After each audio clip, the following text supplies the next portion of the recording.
ओम शांति। 31/10/22 की वाणी है। मीठे बच्चे, माया के विघ्न ज्ञान में नहीं, योग में पड़ते हैं। योग के बिना पढ़ाई की धारणा नहीं हो सकती, इसलिए जितना हो सके योग में रहने का पुरुषार्थ करो। प्रश्न: बाबा गिरे हुए बच्चों को किस विधि से ऊपर उठा लेते हैं? उत्तर: बाबा उन बच्चों की क्लास में महिमा करता, पुचकार, प्यार देता, हिम्मत दिलाता। बच्चे, तुम तो बहुत अच्छे हो, तुम तो ज्ञान गंगा बन सकते हो, तुम विश्व का मालिक बनने वाले हो। मैं तो तुम्हें मुफ्त बादशाही देने आया हूँ, तुम फिर क्यों नहीं लेते? राहु का ग्रहण लगा है क्या? मुरली पढ़ो, योग में रहो तो ग्रहण उतर जाएगा। ऐसे हिम्मत दिलाने से बच्चे फिर से याद और पढ़ाई में लग जाते हैं। इस विधि से कई बच्चों की ग्रहचारी उतर जाती है। गीत: दूर देश का रहने वाला आया देश पर आए। ओम शांति। भगवान उवाच: 2 ही अक्षर गीता के बताते हैं जो सुनते आते हैं। भगवान उवाच क्या कहते? बच्चे, मन मना भव। अक्षर वही संस्कृत बोलते हैं जो तुम सुनते आए हो, परंतु उसका अर्थ कोई भी नहीं समझते। आते ही कहते हैं मन मना भव। अगर कहे श्री कृष्ण भगवान उवाच, तो श्री कृष्ण कहेंगे क्या कि मुझ परमात्मा को याद करो? यह तो झूठ हो गया ना। यहाँ परम पिता परमात्मा शिव कहते हैं सालिग्रामों को कि मन मना भव, मुझ परमात्मा को याद करो, क्योंकि अब सबका मौत है। गुरु लोग, भाई, बंधु सब जब कोई मरने की हालत में होते हैं तो कहते हैं राम कहो, कृष्ण कहो, या चित्र सामने रख देते हैं, राम का, कृष्ण का, हनुमान का, गुरु आदि का। यहाँ तो सारे मनुष्य मात्र का मौत है। सभी वानप्रस्थ अवस्था में हैं। छोटे बड़े सबको वाणी से परे परम धाम साइलेंस वर्ल्ड में जाना है। उसको निराकारी दुनिया भी कहते हैं। वह है अहम आत्मा की दुनिया। यहाँ जब आते हैं तो आत्मा साकारी बनती है। वहाँ चोला नहीं है, यहाँ चोला धारण कर पाठ बजाती है। अब बाप कहते हैं तुम बच्चों को वापस ले चलने आया हूँ। मैं कालों का काल हूँ। अमृतसर में एक अकाल तख्त भी रखा है, अकाल जिसको काल खा न सके। अब कालों का काल कहते हैं मैं तुमको वापस ले जाता हूँ, तुमको फिर पाठ बजाने आना है। सृष्टि के आदि में पहले किसका पाठ चला? क्योंकि यह सृष्टि वैरायटी धर्मों का झाड़ है, सब नंबरवार आते हैं। पहले है देवता धर्म, अब वह धर्म प्राय लोप है, उसका ज्ञान भी लोप है। तो शास्त्रों में कहाँ से आया? जिस सहज राजयोग से वह देवता बने वह भी गुम है। बाकी ये गीता आदि है भक्ति की सामग्री, क्योंकि यह ज्ञान तुमको यहाँ ही मिलता है। फिर उसका शास्त्र सत्युग त्रेता में होता नहीं तो द्वापर में कहाँ से आए? वहाँ कोई तुम्हारी सच्ची गीता आदि नहीं होती है। वहाँ फिर ड्रामानुसार वही भक्ति मार्ग की गीता आदि बनाते हैं। कहते हैं आगे साधु महात्माओं की बुद्धि अच्छी थी तो उन्होंने बैठे शास्त्र आदि बनाए, ड्रामानुसार बनने ही थे। उस समय रियल चीज कहाँ से आए? जैसे गांधी के साथ मोतीलाल आदि का पाठ था, अब अगर उसका नाटक बनाए तो वह कहाँ से आए? वह ऐसे ही आर्टिफिशियल बनाएंगे। अब ब्रह्मा का स्थापना का पाठ चल रहा है। किस चीज की स्थापना? बच्चे जानते हैं देवी देवता धर्म की स्थापना सत्युग के लिए हो रही है। इसलिए बाप कहते हैं मुझे याद करो तो मेरे पास आ जाएंगे। यहाँ बैठे हो तो बैठकर टेप सुननी चाहिए, या मुरली रिपीट करनी चाहिए, या योग में बैठना चाहिए तो विकर्म विनाश हो। सारा दिन तो काम में रहते हो, वहाँ योग में मुश्किल रहते होंगे। इसमें माया विघ्न बहुत डालती है। माया ज्ञान से नहीं हटाती, योग से हटाती है। संकल्प विकल्प योग में रहने नहीं देते। पढ़ाई में इतने विघ्न नहीं पड़ते हैं। हाँ, अगर योग में नहीं होगा तो पढ़ाई की धारणा नहीं होगी। ज्ञान से योग सहज भी है, बूढ़ी माताएं जो कहती है हमारी बुद्धि में इतनी पॉइंट्स नहीं बैठती है, तो बाबा कहते हैं अच्छा मेरी याद में रहो। बाप कहते हैं हे भक्तों, भगत तो सब है, परंतु तुम सिक्किलदे भगत हो जिन्होंने पूरा आधा कल्प भक्ति की है। सब तो पूरी भक्ति नहीं करते। कल तक जो आते रहेंगे वह इतना समय ही भक्ति करेंगे, परंतु तुम ही पूज्य और पुजारी बनते हो, वह भी बच्चों से मालूम पड़ जाता है। जो बच्चे बनते हैं, श्रीमत पर चलते हैं, समझते हैं यह हमारे कुल के हैं, जिनको पूरा निश्चय है कि हमको परमात्मा पढ़ाते हैं, वह है सगे बच्चे। सगे बच्चे बलि चढ़ते, लगे बलि नहीं चढ़ते, इसमें डरना नहीं है।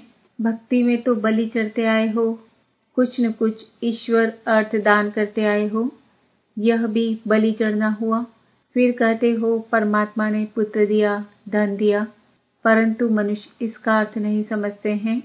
तुम अब जानते हो कि यह भी पाप भक्ति का रिटर्न अल्पकाल के लिए देते आए हैं। सतयुग में ऐसे नहीं होता। तुम भक्ति में जो करते आए हो वह सतयुग में होता नहीं। न कोई गरीब होता जिसको दान करे, न कोई शास्त्र होते, न मंदिर होते। यह सब भक्ति मार्ग की सामग्री है जो सतयुग में होती नहीं। यह ज्ञान भी प्रायः लोप हो जाता है। वहाँ कोई पुरुषार्थ नहीं जिसकी प्रारब्ध मिले। सारी प्रारब्ध इस समय के पुरुषार्थ की है। इस्लामी बौद्धियों की नॉलेज तो परंपरा चलती है, क्योंकि उनकी स्थापना पीछे विनाश नहीं है, तो उनको सब पता रहता है।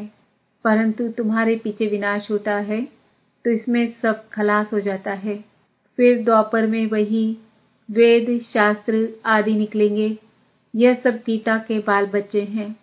उन सबको धर्मशास्त्र नहीं कहेंगे, क्योंकि धर्मशास्त्र उसे कहा जाता है जिससे धर्म की स्थापना हो। जैसे क्राइस्ट के महावाक्यों को कहते हैं, यह मैसेंजर के महावाक्य हैं।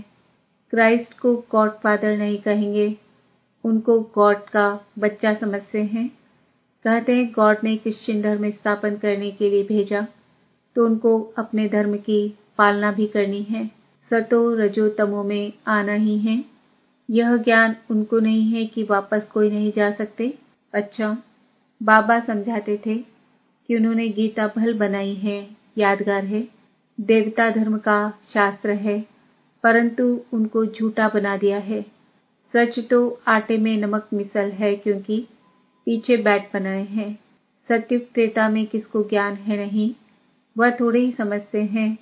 सतयुग के इतने सोने हीरे के महल कहाँ चले गए, क्यों गए? कहते हैं द्वारिका नीचे सागर में चली गई, परंतु सागर में नहीं जाती। अर्थक्वेक आदि में सब खलास हो जाते हैं। फिर स्वर्ग का नाम निशान नहीं रहता। प्रारब्ध भोग कर खलास कर दी तो उनका नाम निशान नहीं रहता, न हिस्ट्री रहती। जैसे मंदिर बनते हैं तो उनकी हिस्ट्री है। पूजा कब से शुरू हुई, मोहम्मद गजनबी कब आया, कैसे भारत का धन लूटा, यह सब ज्ञान है बुद्धि के लिए भोजन। परंतु योग ठीक नहीं होगा तो सुनने समय खुश होगा, परंतु ठहरेगा नहीं। पवित्र नहीं होगा तो ठहरेगा नहीं। इसमें किसका वश नहीं। यह शास्त्रों का ज्ञान नहीं है, वह तो सभी कंठ कर लेते हैं। यह तो पढ़ाई है 21 जन्मों के लिए। वहाँ भल बाप के तख्त पर बैठेंगे, परंतु वह भी यहाँ की कमाई की प्रारब्ध है। देवताएं एक दो को वर्षा नहीं देते, इसलिए बाप कहते हैं मुझे याद करो। मौत सामने खड़ा है, तुमको मम्मा बाबा को फॉलो करना है। वह सन्यासी के नाम मात्र फॉलोअर्स बनते हैं। वहाँ गॉड गॉडेज का राज्य है, यथा राजा रानी भगवती भगवान तथा प्रजा। इसके लिए फादर पढ़ा रहे हैं। ऐसे नहीं आशीर्वाद करेंगे, उनका पढ़ाना ही ब्लेसिंग है। टीचर को कहेंगे क्या आशीर्वाद करो तो 100 मार्क्स मिल जाए। बाबा तो पढ़ाते हैं, यह पढ़ाई सबके लिए है। क्रिश्चियन हो, बौद्धि हो, कहते हैं सर्व धर्मानि परित्यज्य। यह सब देह के धर्म है ना।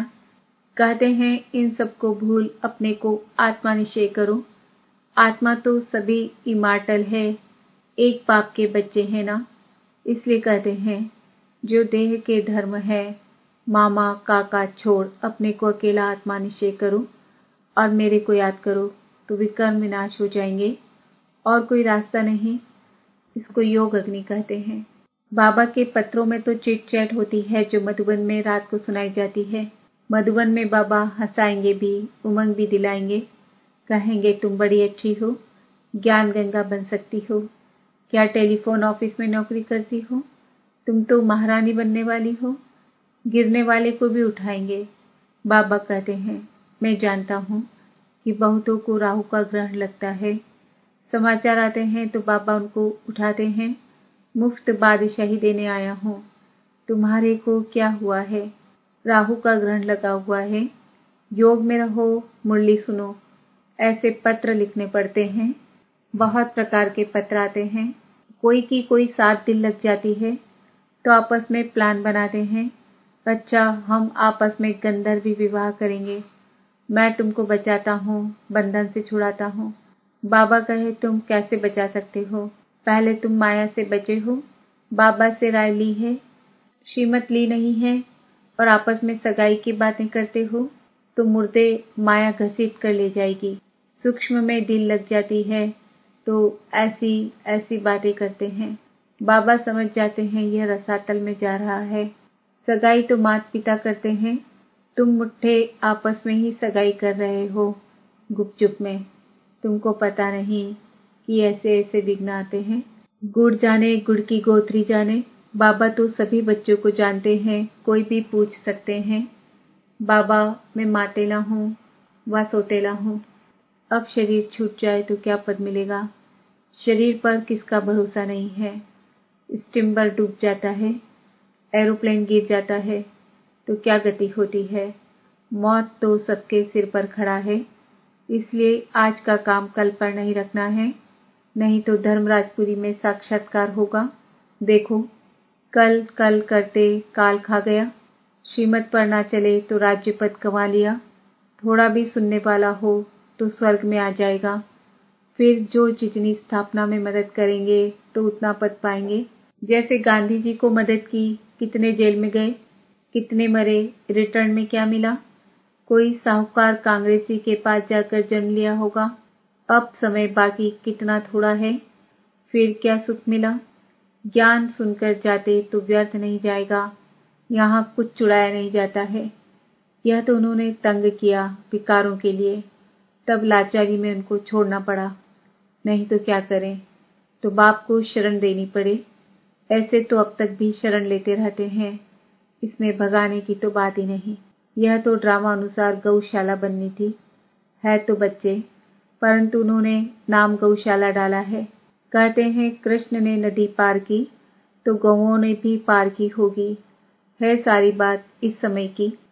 इन सब बातों से पहले ज्ञान लो और बाप से वर्षा लो, भल धंधा करो। साथ साथ यह सेकंड कोर्स उठाओ। विलायत में रहते भी मुरली जरूर पढ़ो। अच्छा, मीठे मीठे सिकिल दे बच्चों प्रति माता पिता बाप दादा का याद प्यार और गुड मॉर्निंग। रूहानी बाप की रूहानी बच्चों को नमस्ते। हम रूहानी बच्चों की रूहानी बाप दादा को याद प्यार गुड मॉर्निंग नमस्ते ओम शांति। धारणा के लिए मुख्य सार, देह के संबंधों को भूल अपने को अकेली आत्मा समझना है। बाप पर पूरा पूरा बलि चढ़ना है, इसमें डरना नहीं है। धर्मराज की सजाओं से बचने के लिए आज का काम कल पर नहीं छोड़ना है। पढ़ाई के आधार से बाप की ब्लेसिंग लेते रहना है। वरदान, मन से दृढ़ प्रतिज्ञा कर मन मना भव के मंत्र को यंत्र बनाने वाले सदा शक्तिशाली भव। जो बच्चे सच्चे मन से प्रतिज्ञा करते हैं तो मन मना भव हो जाता है और यह मन मना भव का मंत्र किसी भी परिस्थिति को पार करने में यंत्र बन जाता है। लेकिन मन में आए कि मुझे ये करना ही है, यही संकल्प हो कि जो बाप ने कहा वह ही पड़ा है। इसलिए कोई भी प्रतिज्ञा मन से करो और दृढ़ करो तो शक्तिशाली बन जाएंगे। बार बार अपने को चेक करो कि प्रतिज्ञा पावरफुल है या परीक्षा पावरफुल है। परीक्षा प्रतिज्ञा को कमजोर न कर दे। स्लोगन, जो स्वमान में रहने वाली श्रेष्ठ आत्मा है, उन्हें अपमान की फीलिंग नहीं आ सकती। आज का स्वमान है, मैं आत्मा सदा शक्ति